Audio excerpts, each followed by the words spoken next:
Hello बच्चों, नमस्कार। स्वागत है आप सभी का मेरे यूट्यूब वीडियो क्लास में।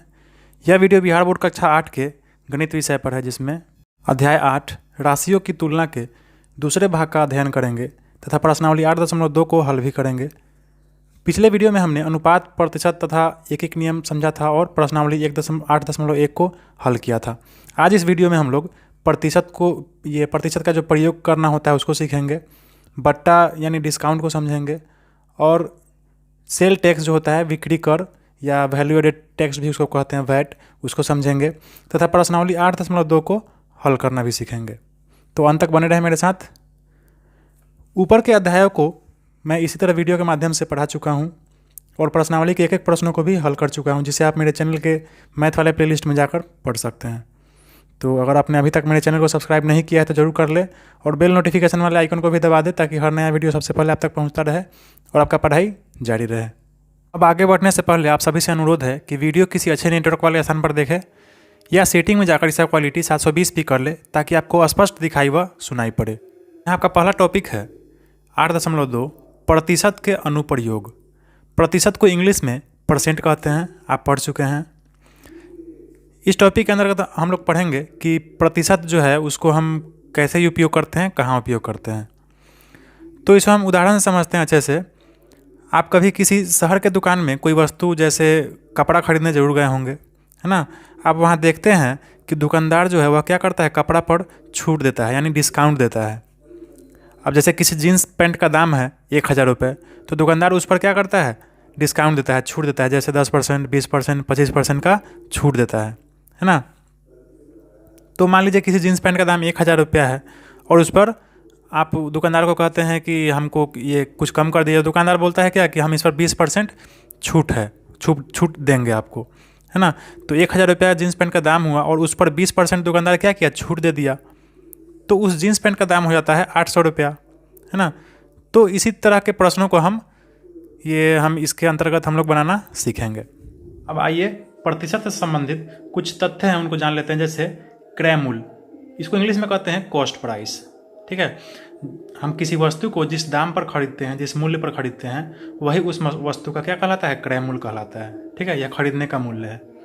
अगला है विक्रय मूल्य, इसको इंग्लिश में कहते हैं सेलिंग प्राइस। जब हम किसी वस्तु को खरीदते हैं और फिर उस वस्तु को हम क्या करते हैं, जब बेचते हैं, है ना, तो वही बेचने का जो दाम है, मूल्य है, वही क्या कहलाता है, विक्रय मूल्य कहलाता है। अच्छा, उसके बाद है लाभ, इसको इंग्लिश में कहते हैं गेन। जब हम किसी वस्तु को खरीदते हैं, है ना, 100 रुपये में खरीदे और उसको 150 रुपये में बेच दिए, तो हमको 50 रुपया लाभ हुआ, है ना। तो उसी को कहते हैं लाभ, गेन। यह होता है विक्रय मूल्य घटाओ क्रय मूल्य। बेचने का दाम में से हम खरीदने का दाम घटा देते हैं, तो वही हमारा क्या निकल जाता है, लाभ निकल जाता है। अच्छा, अगला है हानि। अब मान लीजिए कोई सामान हम 100 रुपये में खरीदे और उसको हम 50 रुपये में बेचे, तो 50 रुपये का हमको घाटा हो गया, तो वही हानि कहलाता है। इसको इंग्लिश में लॉस कहते हैं, ठीक है। यह क्रय मूल्य में से विक्रय मूल्य को घटा देते हैं तो हमारा हानि निकल जाता है। अगला है क्रय मूल्य, है ना। यह क्रय मूल्य तो खरीदने का मूल्य था। अब देखिए क्रय मूल्य जो होता है, वह क्रय मूल्य मतलब जितना दाम में हम खरीदे हैं किसी वस्तु को, वह तो है ही, प्लस उस वस्तु को खरीदने में जो हमारा समय लगा है, हमारा ये क्या कहते हैं, हमारा ये साधन लगा है, मतलब हम जिस गाड़ी से गए हैं खरीदने उस गाड़ी का भाड़ा भी लगा है ना। तो उस गाड़ी का क्या किया जाता है, भाड़ा प्लस उसमें लेबर लगा है, श्रमिक लगा है, उसको क्या कर दिया जाता है, जोड़ दिया जाता है ना। तो वह पूरा क्या कहलाता है, क्रय मूल्य कहलाता है। अब इससे संबंधित कुछ सूत्र है जिसे आप अपने कॉपी में लिख ले, इससे आपको आगे प्रश्न बनाने में काफ़ी आसानी होगी, ठीक है। जैसे लाभ प्रतिशत निकालना हो किसी प्रश्न में, तो हम क्या करेंगे, लाभ बटा क्रय मूल्य गुने 100 कर देंगे, है ना। अगर हानि प्रतिशत निकालना होगा तो हम क्या करेंगे, हानि बटा क्रय मूल्य गुने 100 कर देंगे। क्रय मूल्य हमको ज्ञात करना होगा, तो अगर मान लीजिए प्रश्न में लाभ होता है तो 100 बटा 100 प्लस लाभ प्रतिशत गुने विक्रय मूल्य, ठीक है। या क्रय मूल्य निकालने के लिए, या अगर हानि वाला प्रश्न है तो उसमें क्या करेंगे, 100 बटा 100 घटाव हानि प्रतिशत कर देंगे गुने विक्रय मूल्य, वही रहेगा, ठीक है। अगर लाभ हुआ तो प्लस लाभ कर देंगे, अगर हानि होगा तो घटाव हानि कर देंगे। अगला है विक्रय मूल्य बराबर 100 प्लस लाभ प्रतिशत बटा 100 गुने क्रय मूल्य। या अगर हानि हुआ है तो हानि घटा देंगे, 100 घटाव हानि प्रतिशत बटा 100 गुने क्रय मूल्य, ठीक है। इसे आप नोट कर ले। हम चलते हैं आगे। देखिए आगे स्वयं करके देखिए, में एक प्रश्न है। नीरज ने एक रेफ्रिजरेटर 9,000 में खरीदा और कुछ समय काम में लेकर वह उसके रख रखाव में मरम्मत पर 500 रुपया खर्च कर नीरज ने उसे कितना बेच दिया? 9,000 रुपये में बेच दिया। उसका लाभ या हानि प्रतिशत बताइए। ठीक है, तो देखिए इस प्रश्न को हम ऐसे प्रश्न को हम कैसे बनाएंगे। तो हम सबसे पहले क्या करेंगे कि देखिए नीरज ने कितना में खरीदा? रेफ्रिजरेटर का क्रय मूल्य जो है वह कितना हो गया? 9,000 रुपया। 9,000 में खरीदा था। अच्छा, उसमें उसको रख रखाव के लिए 500 रुपया खर्चा हो गया। ठीक है, तो रख रखाव पर खर्च कितना हुआ? 500 रुपया। इसको हम लिख लेंगे। अब देखिए 9,000 में खरीदा और 500 रुपया उसको रख रखाव में खर्चा हुआ, तो कुल क्रय मूल्य कितना हो गया उसका? दोनों को जोड़ देंगे हम। 9,000 प्लस 500 बराबर कितना हो गया? उसको 9500 रुपया खर्चा हो गया टोटल फ्रिज पर। ठीक है, अब देखिए विक्रय मूल्य बराबर 9,000। नीरज ने उसे कितना में बेचा? 9,000 रुपये में बेच दिया। विक्रय मूल्य बराबर 9,000। अब देखिए उसको उस सामान पर खरीदने में खर्चा हो गया टोटल 9500 रुपया और वह बेचा मात्र 9,000 में, तो उसको 500 रुपये का तो हानि हो गया, है ना? लाभ नहीं हुआ। क्या हुआ? उसको हानि हुआ। तो हम क्या करेंगे, यहाँ लिखेंगे कि हानि बराबर कितना? हानि बराबर आप पढ़ चुके हैं पीछे, क्या होता है? विक्रय मूल्य माइनस, नहीं, क्रय मूल्य घटाओ विक्रय मूल्य। ठीक है, बराबर क्रय मूल्य कितना है? 9500 घटाओ विक्रय मूल्य कितना है? 9,000 बराबर 500 रुपया उसको क्या हो गया? हानि हो गया। ठीक है, अच्छा अब कह रहा है कि उसका लाभ या हानि प्रतिशत ज्ञात कीजिए। तो आपको फॉर्मूला पता है, अभी थोड़ा देर पहले आप लिखे हैं। हानि प्रतिशत बराबर क्या होगा? हानि बटा क्रय मूल्य गुने 100। ठीक है, हानि कितना हुआ है उसको? 500 बटा क्रय मूल्य कितना है उसका? 9500 रुपया। ठीक है, गुने 100। अब देखिए 2 शून्य से 2 शून्य कट गया। ठीक है, ये 5 से कट जाएगा 100 मरतबे, ये 5 से कट जाएगा 19 बचे 95। ठीक है, यह हो गया आपका 100 बटा 19। यह हो गया लगभग 5.26% हानि। ठीक है, 100 में जब आप 19 से भाग देंगे तो लगभग इतना ही आएगा। ठीक है, तो कितना हानि प्रतिशत हुआ? 5.26% हानि हुआ उसको। में अगला प्रश्न है, ऊपर के प्रश्न से हानि प्रतिशत के लिए सूत्र बनाइए। तो हानि का प्रतिशत का जो सूत्र है वह क्या है? हानि बटा क्रय मूल्य गुने 100। ठीक है, अब देखिए आपका अगला टॉपिक है 8.3 बट्टा। बट्टा को इंग्लिश में कहते हैं डिस्काउंट, है ना? जो छूट देता है दुकान वाला, बहुत सारा चीज़ खरीदने जब आप जाइएगा तो उसमें छूट रहता है, उसी को कहते हैं बट्टा। तो आपको पता है कि दुकानदार जिस मूल्य पर किसी वस्तु को खरीदता है, दुकानदार जो होता है वह जिस मूल्य पर किसी वस्तु को खरीदता है वह क्या कहलाता है? उसका क्रय मूल्य कहलाता है। ठीक है, और वही दुकानदार उस वस्तु को जिस दाम पर, जिस मूल्य पर बेचता है वह क्या कहलाता है? उसका विक्रय मूल्य कहलाता है। अच्छा बच्चों, कई बार ऐसा होता है कि दुकानदार जो है वह ग्राहक को लुभाने के लिए, है ना, उसको अट्रैक्ट करने के लिए किसी वस्तु पर क्या करता है? अपना मन से बढ़ाकर उस वस्तु पर मूल्य अंकित कर देता है ना? और उस पर, उस बढ़े हुए अंकित मूल्य पर क्या करता है? खूब छूट देता है। जैसे 40%, 50% का क्या करता है? छूट देता है। तो ग्राहक को लगता है कि इतना छूट मिल रहा है, चलो चलते हैं, खरीदने चलते हैं इसको, है ना? अब जैसे मान लीजिए वह दुकानदार है, कोई सामान खरीदा 100 रुपया में। ठीक है, अच्छा उस 100 रुपया में खरीद कर उस दुकानदार ने क्या किया? कोई शर्ट 100 रुपया में खरीदा दुकानदार और उस शर्ट के ऊपर लेबल चिपका दिया 200 रुपया का, है ना? और उसको बेचा 80 रुपया छूट देकर 120 रुपया में। ठीक है, तो उस दुकानदार को तो अभी भी 20 रुपये का फ़ायदा हो रहा है ना? तो वह 200 रुपया जो उस पर लेबल चिपकाया है वही क्या है? अंकित मूल्य है। अब देखिए बट्टा या छूट कहते किसे हैं? तो जब दुकानदार अपनी किसी वस्तु को अंकित मूल्य से कम मूल्य पर बेचता है तो अंकित मूल्य और विक्रय मूल्य के अंतर को क्या कहते हैं? बट्टा या छूट कहते हैं। ठीक है, आप इसको अपने कॉपी में लिख ले। ये बट्टा अथवा छूट बराबर अंकित मूल्य घटाओ विक्रय मूल्य। अब देखिए स्वयं करके देखिए में एक प्रश्न है, एक दुकानदार अपने सभी सामानों पर 30% का बट्टा देता है, मतलब 30% का छूट देता है। निम्नलिखित में से प्रत्येक का विक्रय मूल्य क्या होगा? तो पहला है 220 रुपया अंकित मूल्य वाली एक पोशाक पर का विक्रय मूल्य क्या होगा। तो हम इसको कैसे बनाएंगे? अंकित मूल्य कितना है पोशाक का? 220 रुपया। बट्टा कितना दिया? 30%। तो कुल बट्टा कितना हुआ? 220 का 30% होगा, है ना। 220 का 30% का मतलब क्या करते हैं? 30 बट्टा हम 100 कर देते हैं। आपको पता होगा 1 शून्य से 1 शून्य गया या 1 शून्य से 1 शून्य कट गया। 22 तिहाई कितना हो जाएगा? 66 हो जाएगा। तो बट्टा 30% कितना हुआ? 66 रुपया, है ना। तो अब हमको क्या ज्ञात करना है? विक्रय मूल्य। ठीक है, तो विक्रय मूल्य क्या होगा? इस अंकित मूल्य में से हम बट्टा को घटा देंगे तो हमारा क्या निकल जाएगा? विक्रय मूल्य ज्ञात हो जाएगा, है ना। 220 में से 66 घटा देंगे तो हमारा क्या हो गया? विक्रय मूल्य हो गया। यह हो जाएगा 154। ठीक है। अब देखिए अगला प्रश्न है 1250 रुपये अंकित मूल्य वाली एक जोड़ी जूते का विक्रय मूल्य क्या होगा। ठीक है, तो हम कैसे बनाएंगे? है ना, इसका अंकित मूल्य कितना है? 1250 रुपया है। ठीक है, अच्छा बट्टा कितना मिल रहा है इस पर? 30%। तो बट्टा जो है वह कितना हो जाएगा? 1250 का 30% हो जाएगा। 1 शून्य से 1 शून्य कटा, 1 शून्य से 1 शून्य कटा। अब 125 तिहाई हो जाएगा 375 रुपया छूट हो गया। ठीक है, अच्छा अब विक्रय मूल्य हमको ज्ञात करना है। तो विक्रय मूल्य क्या हो जाएगा?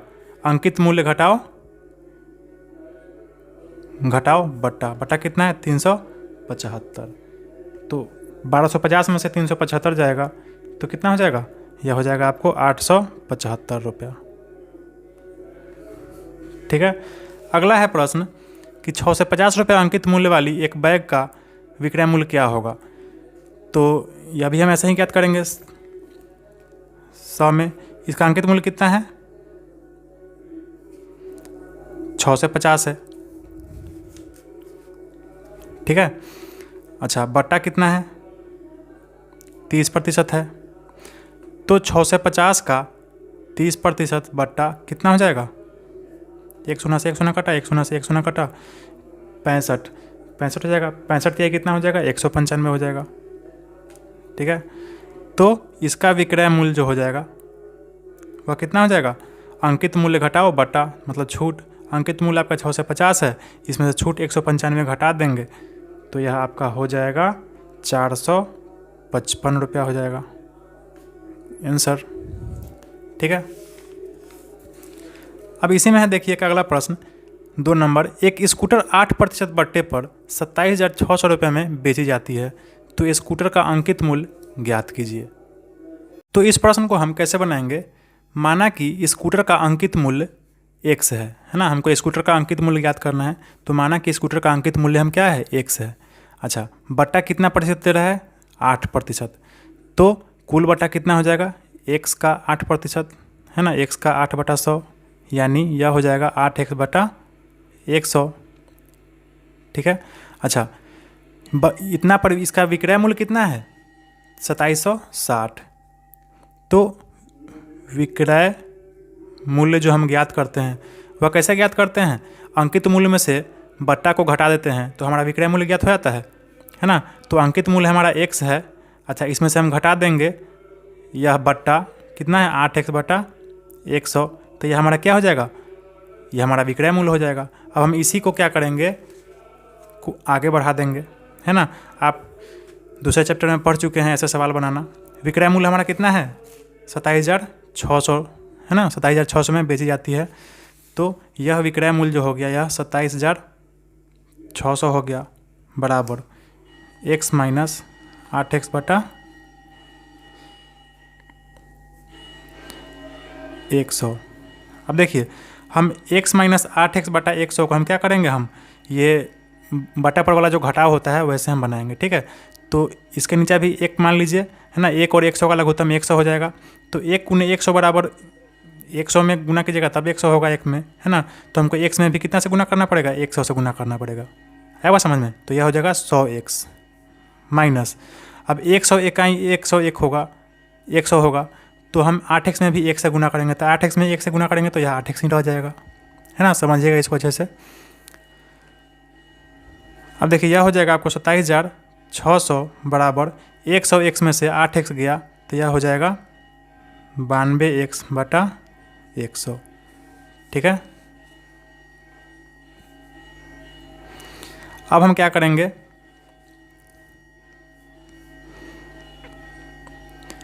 सत्ताईस 27,600, यह 100 इधर आएगा तो गुना में हो जाएगा, है ना। आप पढ़ चुके हैं पहले, बराबर 92x। ठीक है। अब हम क्या करते हैं, इसको इधर कर देते हैं, 92x को बराबर इसको पूरा को इधर कर देते हैं, यहाँ हो जाएगा 27,600 गुने 100। ठीक है। अच्छा, x बराबर हो जाएगा, यह 92 गुना में है x के, तो ये इधर जाएगा तो क्या हो जाएगा, भागा में हो जाएगा, यानी 27,600 गुने 100, यह भागा हो जाएगा 92। आया बात समझ में। तो अब जब यह भागा हो जाएगा तो यह 92 जो है, यहाँ देखिए 276 से 3 मरतबे में कटेगा। ठीक है, मतलब 300 मरतबे में कटेगा। 92 गुने 300 बराबर हो जाएगा 27,600। ठीक है। 300 गुने 100 यह हो जाएगा 30,000। है बात समझ में। तो हम यहाँ स्कूटर का अंकित मूल्य x माने थे और x बराबर हमारा कितना आ गया, 30,000। तो स्कूटर का अंकित मूल्य क्या हुआ, 30,000। देखिए आपका अगला टॉपिक है बिक्री कर। इसको इंग्लिश में कहते हैं सेल टैक्स, है ना। यह वैल्यू एडेड टैक्स भी कहलाता है, इसको वैट कहते हैं, है ना। आप अपने किताब में इसको पढ़ सकते हैं। बिक्री कर जो है वह किसके द्वारा लगाया जाता है, सरकार के द्वारा लगाया जाता है। यह कर किसी वस्तु की खरीद पर दुकानदार द्वारा लिया जाता है, वह सरकार को दिया जाता है ना। यह हमेशा वस्तु के विक्रय मूल्य पर लगता है। जब कोई वस्तु बेचा जाता है तो हमेशा उस विक्रय मूल्य जो होता है उसी पर लगता है ये वैट, है ना। आजकल इसका GST नाम हो गया है, आप सुने होंगे GST, है ना। आजकल वस्तु के मूल्य में कर वैल्यू एडेड टैक्स के नाम से जुड़ता है। अब हम चलते हैं प्रश्नावली 8.2 की तरफ। इसके एक एक प्रश्नों को हम हल करेंगे। आपसे अनुरोध है कि आप प्रश्नों को खुद से बनाने का प्रयास करें, जब आपसे नहीं बने तब वीडियो का सहारा लें। तो पहला प्रश्न है इसमें, रोहित एक पुराना अलमीरा 6700 रुपये में खरीद कर उस पर 300 रुपये उसके मरम्मत में खर्च करता है, उसके बाद उसे वह 7500 रुपये में बेच देता है। उसका लाभ या हानि प्रतिशत ज्ञात कीजिए। तो अब यह प्रश्न कैसे बनेगा, तो देखिए हम कैसे बनाएंगे इस प्रश्न को। रोहित एक पुराना अलमीरा कितना में खरीदता है, 6700 रुपये में। तो क्रय मूल्य कितना हो जाएगा, 6700 रुपये हो जाएगा। ठीक है। उस पर 300 रुपया उसके मरम्मत में खर्च करता है। मरम्मत में खर्च कितना किया, 300 रुपया। अच्छा, तो इतना में खरीदा और मरम्मत में खर्च किया 300, तो कुल क्रय मूल्य इस दोनों को जोड़ देंगे हम, है ना। तो 6700 और 300 कितना हो जाएगा, 7000 हो जाएगा। तो कुल क्रय मूल्य जो है वह कितना हो गया, 7000 हो गया, है ना। यह दोनों जुड़ जाएगा। अच्छा, उसके बाद उसे वह 7500 रुपये में बेच देता है। उसे वह कितना में बेचता है, 7500 रुपया में। ठीक। उसका लाभ या हानि प्रतिशत ज्ञात कीजिए। अब आप बताइए कि यहाँ लाभ होगा या हानि होगा। अब कोई वस्तु 7000 में खरीदाएगा और 7500 में बिकाएगा तो जाहिर सी बात है लाभ होगा, है ना। तो लाभ कितना होगा, विक्रय मूल्य घटाओ क्रय मूल्य, है ना। यानी 7500 घटाओ 7000 बराबर 500 रुपया। तो 500 रुपया क्या हुआ, लाभ हुआ। अब हम क्या करेंगे, लाभ प्रतिशत ज्ञात करेंगे। तो लाभ प्रतिशत जो होगा वह कैसे ज्ञात होगा, आपको फॉर्मूला हम बताए थे, क्या, लाभ बटा क्रय मूल्य गुने 100। ठीक है। अब यह कैसे बनेगा, लाभ कितना है 500, तो 500 लिख देंगे, बटा क्रय मूल्य कितना है हमारा, ये 7000 है, तो 7000 लिख देंगे, गुने 100, तो 100 लिख देंगे। हो गया। 2 शून्य से यह 2 शून्य कट जाएगा, 1 शून्य से 1 शून्य कट जाएगा, यह बराबर हो जाएगा 50/7, यानी यह हो जाएगा, आपकी इसको पूर्णांक में तोड़ेंगे तो यह हो जाएगा 7.1/7%। ठीक है। तो 7.1/7% का क्या हुआ, लाभ हुआ उस अलमारी को बेचने में। ठीक है। अब देखिए आपका जो दूसरा प्रश्न है, प्रत्येक के लिए एक्स वाई जेड का मान ज्ञात करना है। ठीक है, इस पांचों प्रश्न में क्या करना है, एक्स वाई जेड का मान ज्ञात करना है। जैसे ये क्रम संख्या इधर दिया है प्रश्नों का, खरीद मूल्य दिया है 1500, ऊपरी व्यय दिया है यहाँ पे, है ना, क्रय मूल्य दिया है, यहाँ विक्रय मूल्य, यहाँ लाभ या हानि जो भी है, यहाँ हानि है ना, फिर उसका प्रतिशत, लाभ या हानि का प्रतिशत आपको ज्ञात करना है। तो मतलब जिस खंड में एक्स वाई जेड है बस उसका मान ज्ञात करना है। अब जैसे देखिए इसको हम प्रश्न को बनाएंगे कैसे। पहला प्रश्न है, किसी वस्तु का खरीद मूल्य कितना है 1500 रुपया, उस पर ऊपरी व्यय खर्च होता है 320 रुपया, तो उसका क्रय मूल्य ज्ञात करना है आपको, है ना, एक्स। फिर आपको विक्रय मूल्य ज्ञात करना है आपको, उसका वाई। अच्छा, उस वस्तु पर लाभ 280 रुपया हो रहा है, तो उसका लाभ प्रतिशत आपको जेड ज्ञात करना है। ठीक है, तो देखिए इस प्रश्न को हम कैसे बनाएंगे।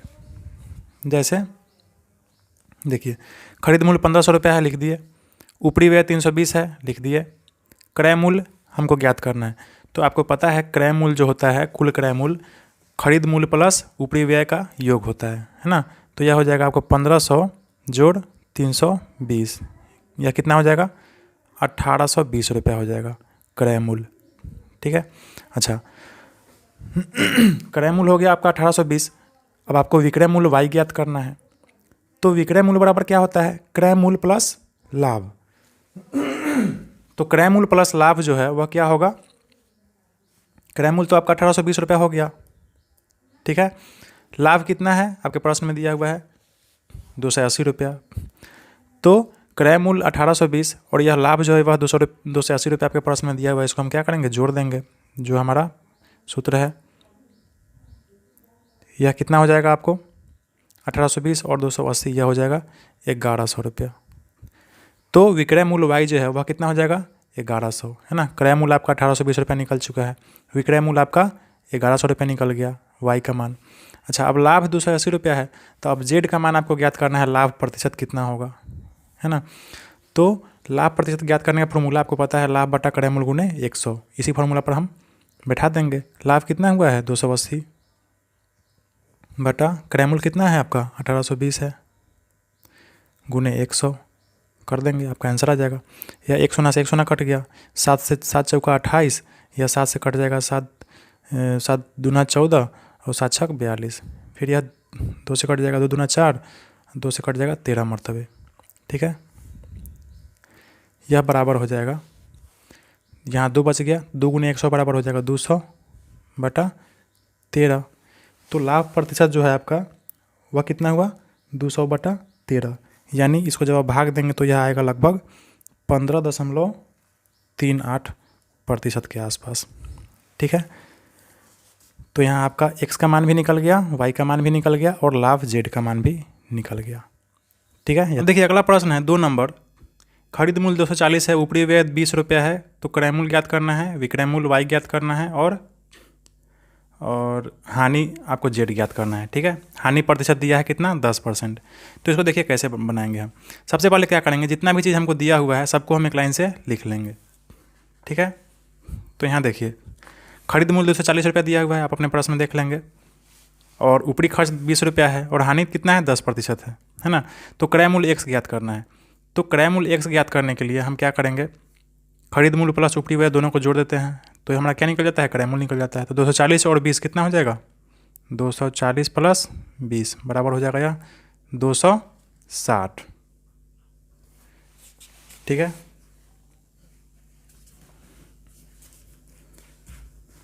अब देखें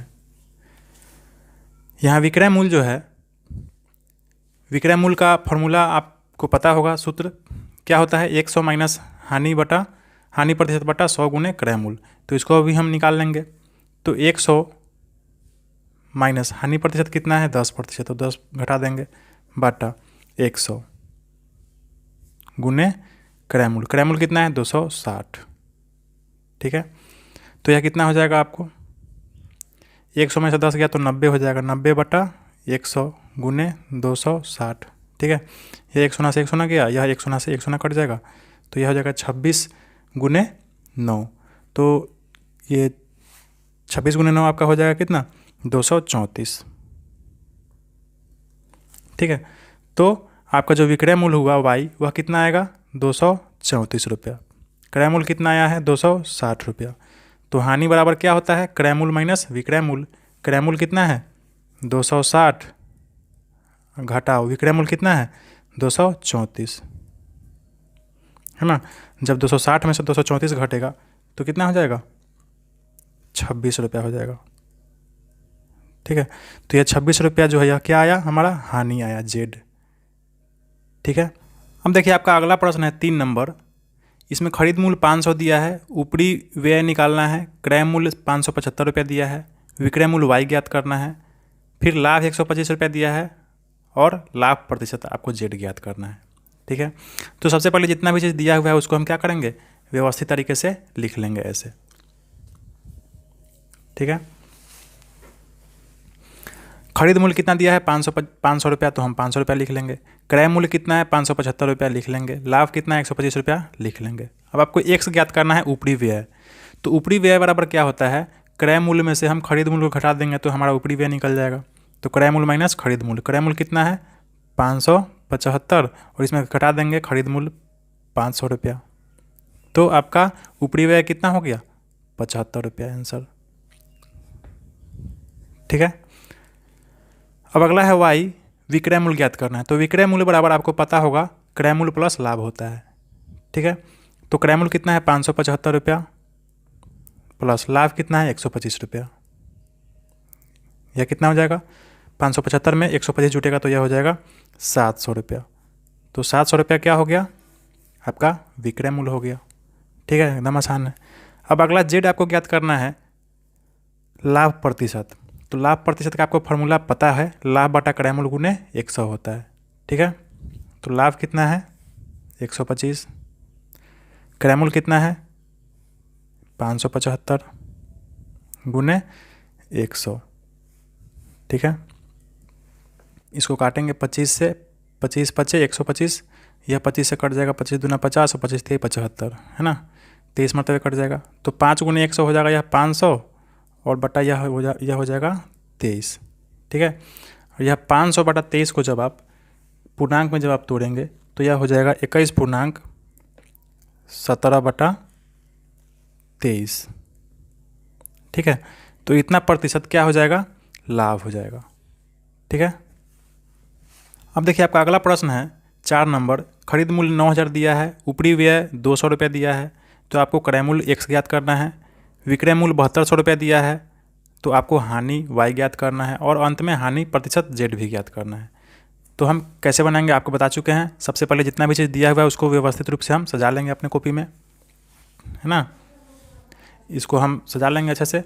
अब देखिए यहाँ पे खरीद मूल्य आपका कितना है 9000 रुपया है, ऊपरी खर्च 200 है, विक्रय मूल्य 7200 है। तो क्रय मूल्य ज्ञात करने के लिए क्रय मूल्य जो x ज्ञात करना है वह कैसे ज्ञात करेंगे हम।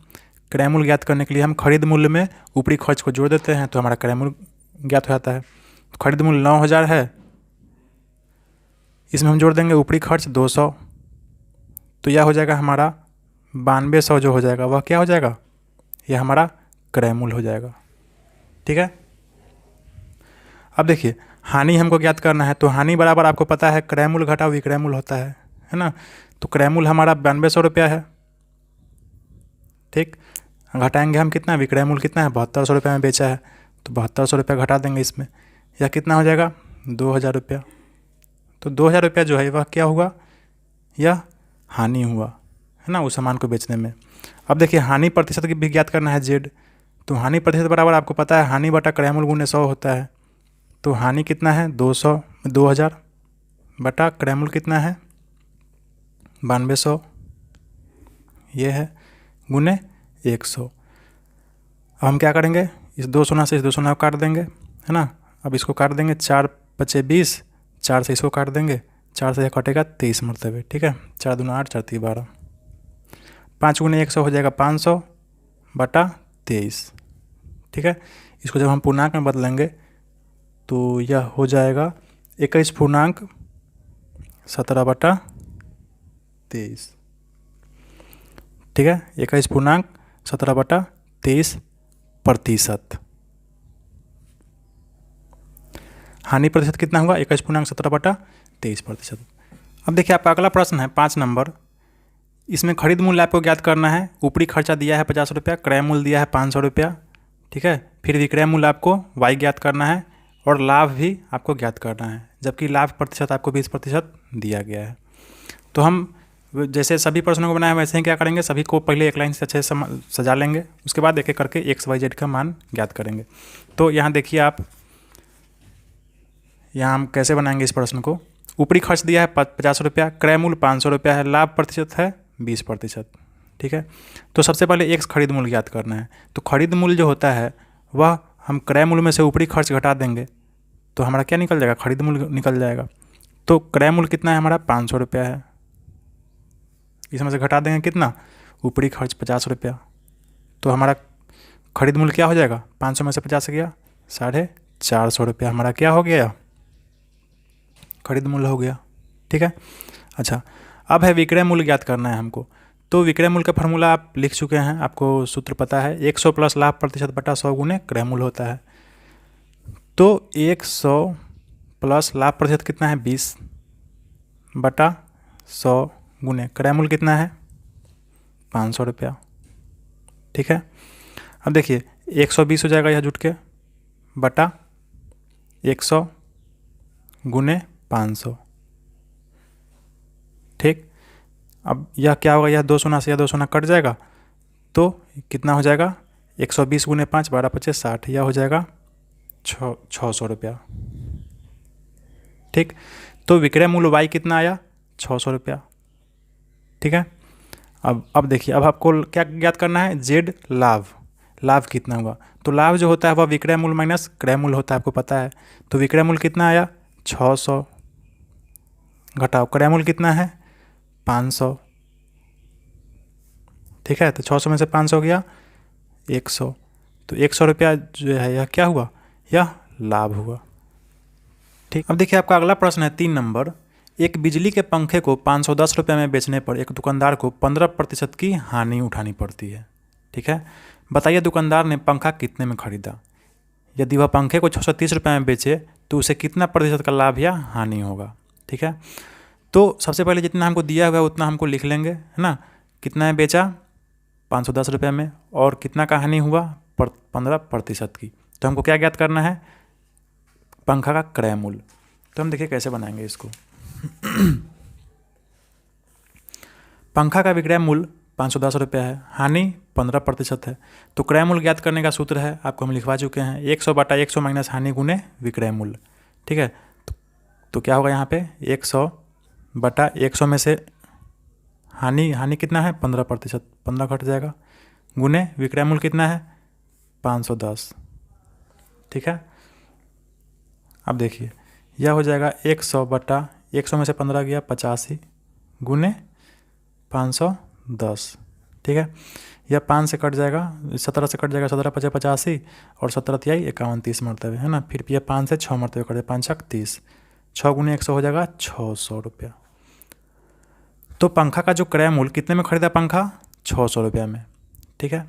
अच्छा, यदि उस पंखा का विक्रय मूल्य, आगे आपका प्रश्न है कि यदि वह पंखे को 630 रुपये में बेचे तो उसका कितना प्रतिशत लाभ या हानि होगा, है ना। तो अगर उस पंखा का विक्रय मूल्य 630 रुपया होता तो लाभ होता, है ना, क्योंकि 600 रुपये में खरीदा है और 630 रुपये में बेचेगा तो जाहिर सी बात है लाभ होगा। तो लाभ कितना होगा, 630 माइनस 600, है ना, विक्रय मूल्य माइनस क्रय मूल्य, यह हो जाएगा 30 रुपया। तो लाभ कितना होगा, 30 रुपया होगा, ठीक है। अब आपको ज्ञात करना है लाभ प्रतिशत। तो इसका फार्मूला आपको पता है, सूत्र लाभ बटा क्रय मूल्य गुने 100, है ना। तो ये लाभ कितना है, 30 रुपया, क्रय मूल्य कितना है, 600 रुपया, गुने 100 रुपया, है ना। 2 शून्य से 2 शून्य कट गया और 6 पचे 30, तो 5% क्या हुआ, लाभ हुआ, ठीक है। आशा है आपको अच्छे समझ में आ गया होगा। अब देखिए आपका अगला प्रश्न है 4 नंबर। मुकेश स्पोर्ट्स की दुकान से एक फुटबॉल गेंद 20% के बट्टे पर 192 रुपये में खरीदता है, तो फुटबॉल गेंद का अंकित मूल्य क्या है। तो इस प्रश्न में मुकेश जो है वह कितने प्रतिशत बट्टे पर खरीदता है, 20% बट्टा पर। कितना में खरीदता है? तो 192 रुपये में। तो इसको हम प्रश्न को हम कैसे बनाएंगे? तो यहाँ देखिए कैसे बनाएंगे हम। गेंद का क्रय मूल्य कितना है? 192 रुपये में खरीदा है ना। बट्टा कितना मिला है उसको? 20%। अब हमको अंकित मूल्य ज्ञात करना है, तो हम क्या करेंगे? माना कि अंकित मूल्य 100 रुपया है ना। हम अंकित मूल्य को 100 रुपया मान लेंगे। तो बट्टा कितना है? बट्टा 20% है। तो बट्टा इस अंकित मूल्य पर बट्टा जो 20% कितना हो जाएगा? x का 20%। ठीक है, 20 × 100 मतलब x बटा 5 रुपया क्या हो जाएगा? बट्टा हो जाएगा। अच्छा, अब क्रय मूल्य जो है 192 रुपया जितना में खरीदा है, क्रय मूल्य बराबर क्या होता है? अंकित मूल्य घटाओ बट्टा, है ना। जितना अंकित मूल्य होता है किसी वस्तु का, उसमें से हम बट्टा को घटा देंगे तो उतना ही में सामान खरीदाया। ठीक है, तो अंकित मूल्य कितना है? अंकित मूल्य हम x मान लिए हैं, है ना। यहाँ x माने अंकित मूल्य, तो अंकित मूल्य x हो जाएगा। घटाओ बट्टा कितना है? बट्टा x बटा 5 आया। ठीक है। अच्छा, अब देखिए यह क्रय मूल्य बराबर कितना हो गया? x माइनस x बटा 5। अच्छा, क्रय मूल्य कितना है? 192 रुपया, ठीक ना। 192 रुपया बराबर x माइनस, इसको हम कैसे बनाएंगे? यह x बटा 1 कर देंगे माइनस x बटा 5, इसके नीचे 1 कर सकते हैं। ठीक है। अच्छा, अब हम क्या करेंगे? इस पूरा को हम इधर इस तरफ कर देंगे और इस 192 को इस तरफ कर देंगे। तो इसको जब हम इस तरफ करेंगे तो हम क्या करेंगे? इसका हम लघुत्तम ले लेंगे 5। ठीक है, 1 × 5 तो 5 x हो जाएगा। यहाँ घटाओ है तो घटाओ, यहाँ 5 × 5 तो 1 × x बराबर हो जाएगा x बराबर। इस पूरे को हम इस तरफ ले आए हैं तो इस 192 को हम पूरे उस तरफ ले जाएंगे। हो गया। अब देखिए यह 5 जो है यह बट्टा में है, मतलब भागा में है। यह 5 इधर जाएगा तो क्या हो जाएगा? गुना में हो जाएगा, है ना। आप सीख चुके हैं दूसरे अध्याय में। 5x में से x गया तो 4x बच जाएगा बराबर। यह 5 इधर जाएगा तो 192 में क्या हो जाएगा? गुना हो जाएगा। 192 × 5 हो जाएगा। ठीक है। अच्छा, अब हम इसको और आगे बढ़ाएंगे तो अब देखिए यह 4 जो है इधर x के गुना में है ना। 4 इधर गुना जो है इधर आएगा तो क्या हो जाएगा? भागा में हो जाएगा। तो x बराबर क्या हो जाएगा? 192 जो है गुने 5 बटा 4। ठीक है, यह 4 जो गुना में था यहाँ इधर आया तो क्या हो गया? भागा में हो गया। बराबर किधर आया तो भागा में हो गया। अब हम क्या करेंगे? इसको इससे काट देंगे आसानी से। 4 × 16 और 4 × 7 = 28, 4 × 8 = 32। ठीक है, तो x बराबर क्या हो जाएगा? 48 × 5। अब 48 में 5 से जब आप गुना करेंगे तो कितना आएगा? 240। ठीक है, तो x बराबर कितना आया? 240 रुपये आया। x हम क्या माने थे? अंकित मूल्य माने थे x, है ना। तो आपका अंकित मूल्य कितना हो गया? 240 रुपया। ठीक है, तो इस प्रश्न को आप आशा है समझ गए होंगे अच्छे से। अंकित मूल्य आपका 240 रुपया आ गया। देखिए आपका अगला प्रश्न है 5 नंबर। एक दुकानदार एक जोड़ी जूते पर 1250 रुपया मूल्य अंकित करके ग्राहक को खरीदने पर 20% की छूट देता है। मतलब अंकित मूल्य जूता कितना है? 1250। अच्छा, इस अंकित मूल्य पर वह छूट कितना दे रहा है? 20%। छूट देने के बाद भी दुकानदार को 25% का लाभ हो रहा है ना। तो अब क्या करना है आपको? क्रय मूल्य ज्ञात करना है जूते का। तो देखिए इस प्रश्न को हम कैसे हल करेंगे। सबसे पहले ज़रूरी चीज़ों को हम क्या करेंगे? पहले लिख लेंगे। अंकित मूल्य कितना है? 1250। छूट जो बट्टा डिस्काउंट दे रहा है वह कितना है? 20%। तो 20% छूट जो है वह 1250 पर मिल रहा है, तो यह कितना हो जाएगा? 1250 का 20% हो जाएगा। ठीक है, तो यह 2 शून्य से 2 शून्य कट जाएगा। 125 दूना 250 हो जाएगा। तो छूट जो 20% है वह कितना हो जाएगा? 250 रुपया है। अच्छा, लाभ जो है 25% वह दिया हुआ है आपके क्वेश्चन में। अच्छा, अब हम क्या करेंगे? विक्रय मूल्य ज्ञात करेंगे, है ना। तो विक्रय मूल्य बराबर क्या होता है? अंकित मूल्य घटाओ बट्टा। जितना अंकित मूल्य होता है उसमें बट्टा घटा देते हैं तो विक्रय मूल्य ज्ञात हो जाता है हमारा। तो अंकित मूल्य कितना है? 1250 है। इसमें से हम घटाएंगे बट्टा। बट्टा कितना है? 250 बराबर कितना हो जाएगा? 1000, है ना। तो विक्रय मूल्य कितना हो गया उसका? जूता का 1000 रुपया हो गया। अच्छा, अब हमको क्या करना है, क्रयमूल्य ज्ञात करना है प्रश्न के हिसाब से। तो क्रयमूल्य का सूत्र आपको पता है, लिखवा चुके हैं, 100/100 प्लस लाभ प्रतिशत गुने विक्रय मूल्य। ठीक है, यानी 100/100 प्लस लाभ कितना हो जाएगा, 100 प्लस लाभ कितना है 25% गुने विक्रय मूल्य कितना है 1000 हो गया। ठीक है, अब बराबर फिर करेंगे 100/100 जोड़ 25 कितना हो जाएगा, 125 हो जाएगा गुने 1000, है ना। तो यह 25 पचे 125 और 25 चौका 100 और यह 5 से कट जाएगा 200 मरतबे। ठीक है, तो 200 गुने 4 बराबर कितना हो गया 800, है ना। तो यह जो क्रय मूल्य हमारा जो ज्ञात करना है वह कितना होगा 800 रुपया। का अगला प्रश्न है 6 नंबर। सोहन द्वारा एक डिपार्टमेंटल स्टोर से खरीदी गई सामग्री का बिल निम्नानुसार है, बिल की कुल राशि ज्ञात कीजिए। मतलब सोहन जो है किसी दुकान से कुछ सामान खरीदता है और इस सामान का दाम यहाँ पे लिखा हुआ है और इस पर लगने वाला जो GST है बिक्री कर वो भी लिखा हुआ है प्रतिशत में। तो इस बिक्री कर को आपको रुपये में ज्ञात कर लेना है कितना होगा, है ना। तो कितना होगा 225 का 4%, ये 250 का, तो 250 का 4% का मतलब 250 गुने 4/100। ठीक है, तो यह हो जाएगा 100 से 100 कट जाएगा और ये 5 पचे 25, 5 दूना 10, 2 दूना 4, यह हो जाएगा 10 रुपया। ठीक, 300 का 10% कितना हो जाएगा, 300 का 10/100, है ना। 100 से 100 गया, 3 दहिया के 30 हो जाएगा। 260 का 5% कितना हो जाएगा, 100 से 100 गया, 5 दूना 10 और 2 से 13 मरतबे, यह हो जाएगा 13 रुपया। ठीक है, 60 का 2%, 2/100 कितना हो जाएगा, 100 से 100 गया, 6 दूना 12, 1.2 रुपया हो जाएगा। ठीक है, तो यह सामान है, इस सामान का दाम है और इस पर लगने वाला जो कर है वह भी हम ज्ञात कर लिए, 10 रुपया, 30 रुपया, 13 रुपया और 1.2 रुपया। अब क्या करना है हमको कि बिल का कुल राशि ज्ञात करना है। तो कुल राशि जो होगा यह कुल सामान का मूल्य होगा प्लस इस पर जो लगने वाला कर है वह भी जुटेगा। तो इसको जोड़ लें आप और इसको भी जोड़ लें, इस जब दोनों को आप जोड़ेंगे तो आपको आएगा 924 रुपया 20 पैसा। ठीक है, इस दोनों को जब आप जोड़ेंगे तो इतना आएगा, आप अपने कॉपी में इसको बना ले। ठीक है, आपका अगला प्रश्न है 7 नंबर। राखी को 250 रुपये मूल्य की खेल सामग्री तथा 220 रुपये मूल्य के चमड़े का बैग क्रमशः कितने प्रतिशत, 6% और 12% बिक्री कर देकर खरीदना पड़ा। तो बतलाइए उसने कुल कितना रुपए चुकाए। तो राखी ने क्या क्या खरीदा, 250 रुपये में खेल सामग्री खरीदा। अच्छा, इस 250 रुपये पर कितना कर लगा, 6%।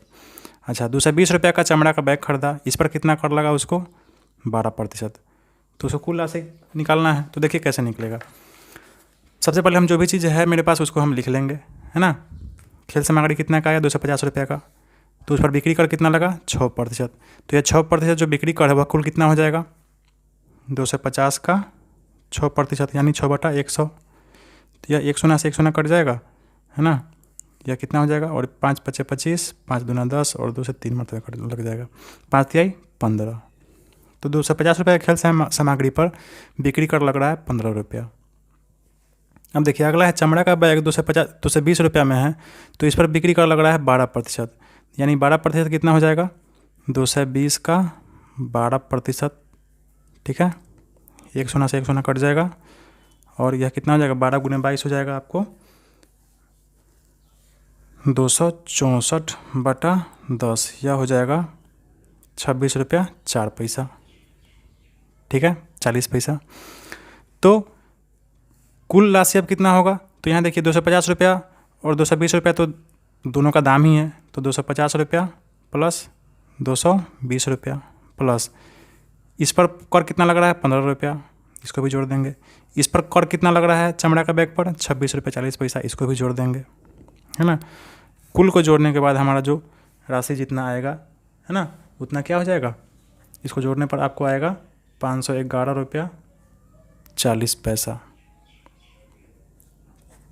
ठीक है, तो यह क्या हो जाएगा कुल राशि जो उसको सामान खरीदने में लगा वह आपका यह आंसर आ गया। ठीक है बच्चों, यह था आपका प्रश्नावली 8.2। अगले प्रश्नावली के साथ जल्द ही आपके समक्ष हम उपस्थित होंगे वीडियो के माध्यम से।